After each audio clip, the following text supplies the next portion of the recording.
People often ask me, as I sit here in the quiet of a house that used to be filled with the chaotic symphony of life, what the loudest sound in the world is. For a long time, I thought it was the screaming of a newborn at 3 in the morning, or the screeching of tires when my daughter first learned to drive, or even the thunderous applause at a college graduation. But I was wrong. The loudest sound in the world is silence. It is the deafening, ringing silence of a phone that has not vibrated, chirped, or rung in 3 long months. It is the sound of a life that was once a whirlwind of sacrifice and devotion suddenly coming to a standstill, leaving you alone with nothing but the echoes of memories and the weight of a heavy, unanswered question. What did I do wrong? I gave everything. I mean that literally. I am 75 years old now, and when I look in the mirror, I don't just see wrinkles, I see the map of my children's lives. I see the dark circles from nights spent nursing fevers. I see the weary slouch in my shoulders from working double shifts at the hospital to pay for those private schools and those summer camps. I gave them my back, my sleep, my youth, and every single dime I could scrape together. I thought I was building a bridge that would lead them to greatness and keep them connected to me forever. But now, I realize I might have just been building a runway for them to fly away and never look back. I am lucky, truly lucky, if I get a generic text message on Christmas or my birthday. Happy birthday, Mom. That's it. No call, no visit, just 5 words on a screen to account for 30 years of unconditional love. If you are watching this, I know you feel it too. You are sitting in a room that is too quiet, staring at a phone like it's a ticking time bomb that refuses to go off. You've done the dance. You pick up the phone, your heart racing, and you dial the number you know by heart. It rings and rings until that familiar, cold voicemail greets you. You try to keep your voice light. Hey, sweetie. Just checking in. Give me a call when you have a minute. Love you. Then you wait. You carry that phone from the kitchen to the bathroom to the nightstand, checking the signal, making sure the volume is up, convinced that this time, they'll call back. But they don't. And the silence grows louder. I am here to tell you something today that took me decades of tears to understand. It is a hard truth, and it might sting, but it is the only thing that will save what is left of your spirit. Stop calling them. Put the phone down. Don't you leave another voicemail, and for heaven's sake, do not send another text begging for a crumb of their time. They left you. They chose the distance. And if you keep chasing them, if you keep making yourself a ghost haunting their doorstep, you are losing the only thing you have left, your dignity. We have to talk about why we do it. Why do we beg for love from the people we birthed and raised? It's because we are terrified. We are scared that if we stop being the one to reach out, they will simply cease to exist in our lives. We think that if we don't remind them we are here, they will forget we ever were. But listen to me, if you have to remind your child that you exist, they have already chosen to forget you. That is a bitter pill to swallow. It burns all the way down. But begging for love isn't love, it's pity. I am a grown woman. I survived heartbreaks, losses, and decades of hard labor. I am not a charity case, and neither are you. I refuse to accept pity from the people I once spoon-fed. When you call 5 times a week sounding sad and lonely, you aren't staying in touch. You are teaching them that you are a burden.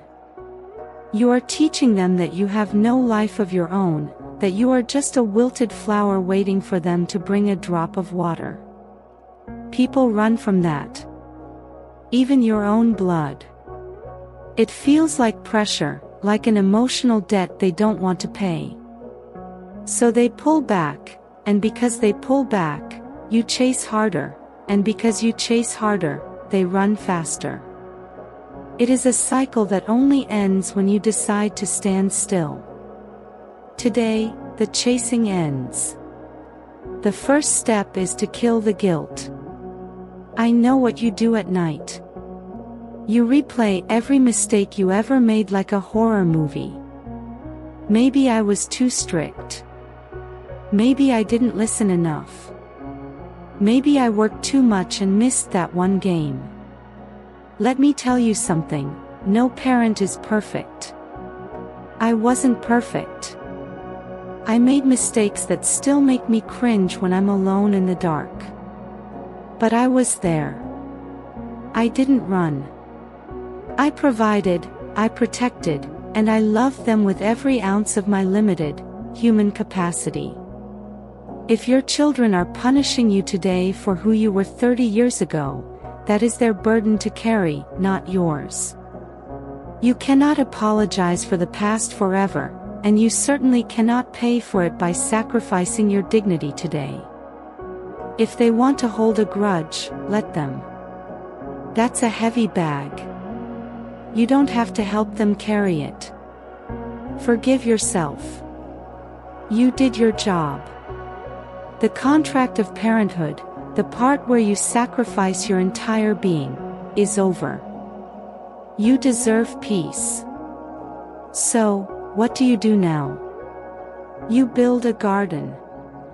My grandmother used to say that if you spend your life chasing butterflies, they will always stay just out of reach. But if you spend your time building a beautiful garden, the butterflies will come to you. And even if they don't, you still have a beautiful garden to live in. For years, I sat in my kitchen, waiting for a ringtone to tell me I was worthy. 6 months ago, I said, no more. I joined a local hiking group. I started painting again, terrible, messy watercolors that make me laugh. I started hosting small dinners for other fools like me who found themselves alone. And a strange thing happened. I became interesting again. I became happy. I stopped needing them to fill the hole in my chest because I started filling it myself. Go travel. Learn a language. Get so busy living that you don't even notice the phone hasn't rung. Here is the secret: children are curious. When the guilt trip calls stop, when the desperate texts vanish, they start to wonder. Why hasn't mom called? Is she okay? What is she doing? Eventually, curiosity often brings them back. And when they finally do call, they shouldn't find a broken woman sitting in the dark. They should find a woman who is vibrant, busy, and full of life. That is what makes people want to stay. But I have to keep it real with you.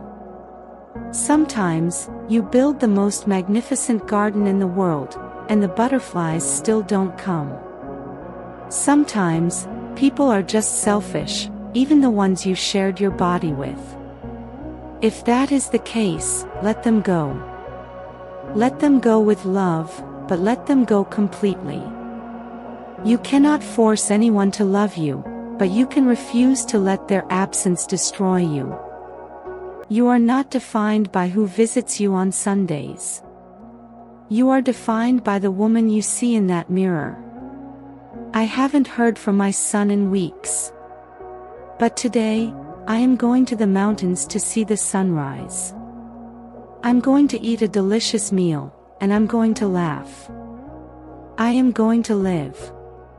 If my children want to join me, the door is unlocked, and there is a seat at the table. But I am done standing in the doorway, waiting. I am done begging for crumbs. Get up. Put the phone down. Go live your life. You've earned it.